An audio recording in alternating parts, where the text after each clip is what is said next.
What up guys, so here we go with our first video of the Death Scourge guides, and here's our game plan for nodes 1 and 2, the dreaded minion nodes. Fortunately they're not too bad, but you still do have to actually build your minions up to handle them. So I like to recommend Ravagers with Merc Lieutenant and Merc Riotguard, and in this video you're going to see why. There's also a more extensive look as to why in another video that was probably posted alongside this, if you want to check that out. So for node 1, we can do a burn if necessary, if we haven't built our Ravagers and our Merc Lieutenant up too high, to avoid a messy slow from Symbiote Spider-Man and the ultimate from Mystique. We're going to take out Blob, Symbiote Spider-Man, and Strange to avoid slows. Then we're going to take out tanks prior to getting stuck behind the taunts. Node 2, we're going to solo out the Hand Sentry as fast as we can. Getting him into the red or dead will help stop his special from going off. We're going to take out one enemy at a time, prepping cooldowns leading to waves.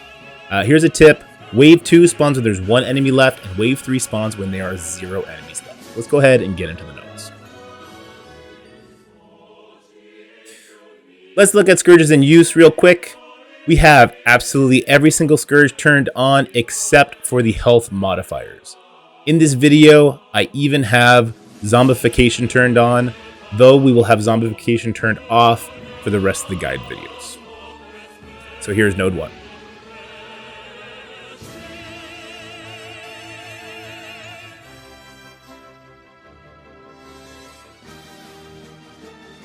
So what I want to do here is I want to throw in one super weak minion. This is for the burn.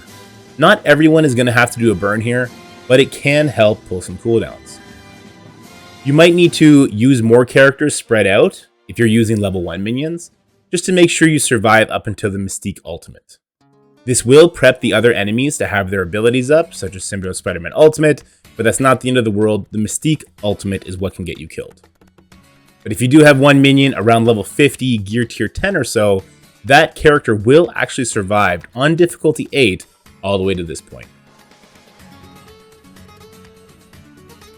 And there you go. So energy was distributed because of her death, but Mystique will still be very far away from her ultimate.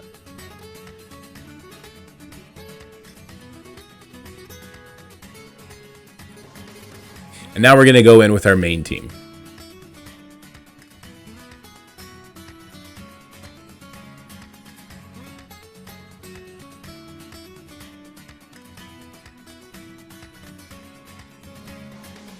Yes, the main obstacle in the minion section is getting run over. Speed up from Merc Lieutenant will help you shake off any slows and get you back on track to killing the enemy before they kill you.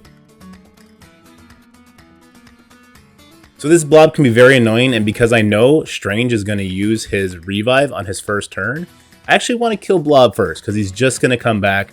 If I get around the blob and take out the Symbiote Spider-Man, it's not going to help me very much.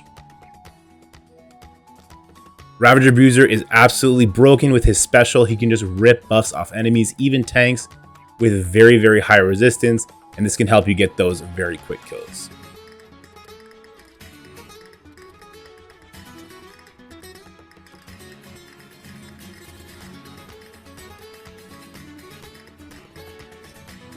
So Stitcher did get his kill with the basic on the Symbiote Spider-Man there, so Symbiote Spider-Man should not be able to be revived. And yes, just to reiterate, Strange will revive. A bug that we did find on the test server that hopefully will be fixed, though I believe Tana confirmed that it's coded a little differently, is that Stitcher's ISO attack isn't perma-killing like it's supposed to. Hopefully it'll be fixed, but who knows.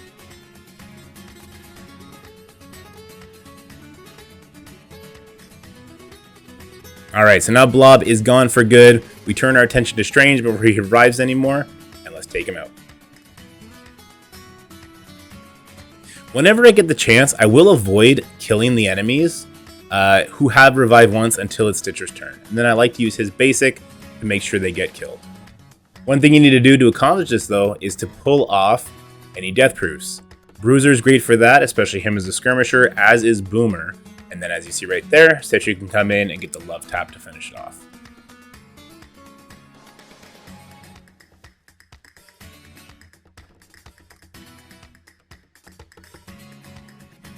As soon as Toad is down, the next wave is going to spawn in. Optimally, I probably should have held that Merc Lieutenant special until now, so I could have sped up my team heading into this wave. If possible, take out Juggernaut first in the second wave. When he taunts, he does become a very strong wall, even against Ravagers. If you're using a different team against Juggernaut, when he gets his taunt up, he is just unkillable. When I tried this with Shield, they simply couldn't get around it.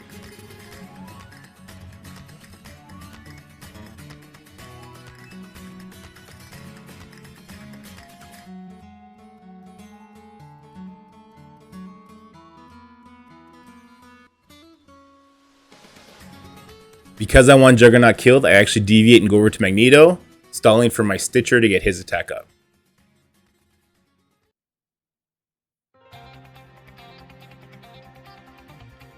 And there we go. Stitcher takes out the Juggernaut for good. You'll see Magneto reviving multiple times. This is because of zombification, which he's getting death proof on spawn and on turn. And also, when he gets a buff, it extends his buffs as well. So the enemies are almost immediately getting 5 death proofs, then they're immediately getting res, and then you just have to keep killing them. And the only way to keep them permanently killed is to kill them once, and then almost immediately have your character do another love tap to finish them off. This is why zombification will not be used in the other sections. I just wanted to show how strong the minion section is with this team, that it can get around something the other sections cannot. Also, I'm unsure if this is intended for zombification and the buff additional, if they're supposed to stack this way. It seems pretty broken, but who knows, it could be intended.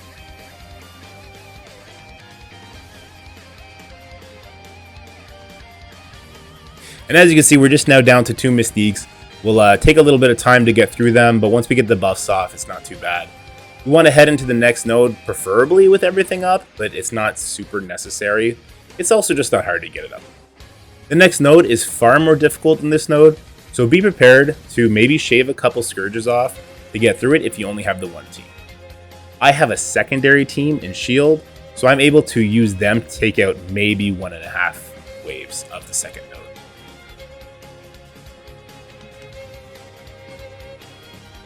And there we go.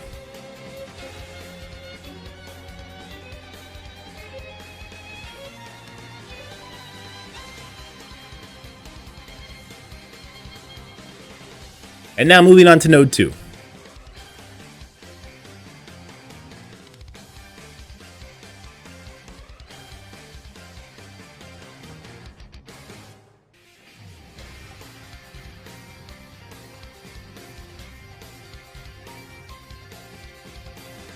If we could take Hand Sentry out before his turn, it'll avoid those nasty evades and stealth, which do get prolonged given the Scourges you have on.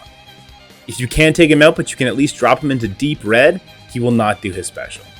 In this video, I'm actually going to allow him to do it, so you can see that it's not the end of the world, it's just very annoying. The turn meter rewind Vulture can cause Stitcher to not take his turn before Sentry. You could reset, you could replace Stitcher and Boomer, switch them around if you wanted to do something like that. But you also don't need to overcomplicate things. So there goes the death proof. Wait for a Stitcher, and a Stitcher will take him out permanently. No revive for that Hand Sentry. Vulture and Carnage do have those yucky speed mechanics. They don't do much damage, so it's not terribly scary, but it is very annoying. Luckily, they are very squishy characters, and you can normally take them out before anything can possibly go wrong.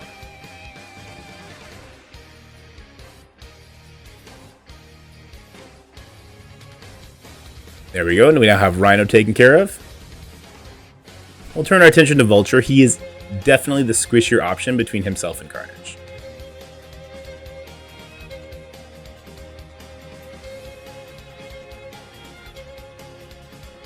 So right there, you just saw the Stitcher ISO attack take out the Vulture, and he came back anyway. There is a qualification for the permanent kill on the Stitcher ISO attack, but that is not functioning either.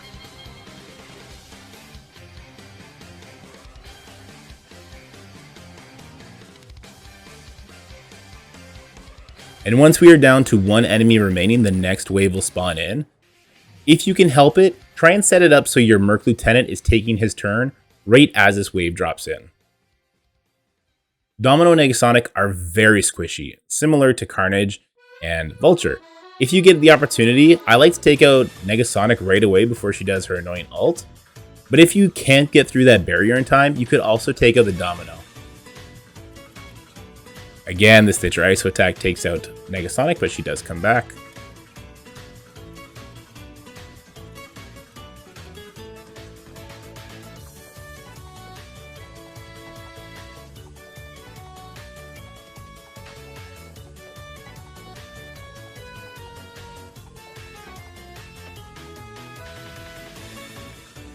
Very, very powerful aspect of this team is the permanent kill, but also just the slew of buffs we're giving. The Riot Guard giving us defense up all the time. The Merc Lieutenant giving special, his offense up, and speed up is great.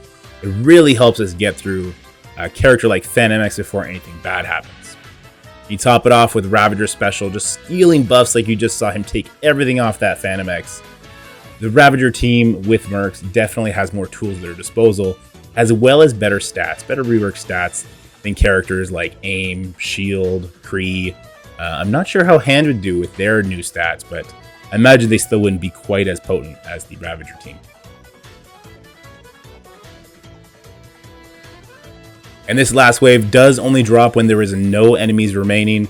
So once you're down to the last 1 or 2 enemies, you can start maintaining your cooldowns. Again, if you can get Merc Lieutenant to be heading into the next wave with his special up, that'd be very helpful for you. And you see there, I use the basic from Riot Guard to accomplish just that.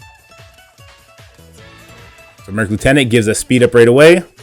Bruiser is going to go ahead and steal that taunt from Drax, and we're going to be able to take out Rocket Raccoon, hopefully, before he gets his revive.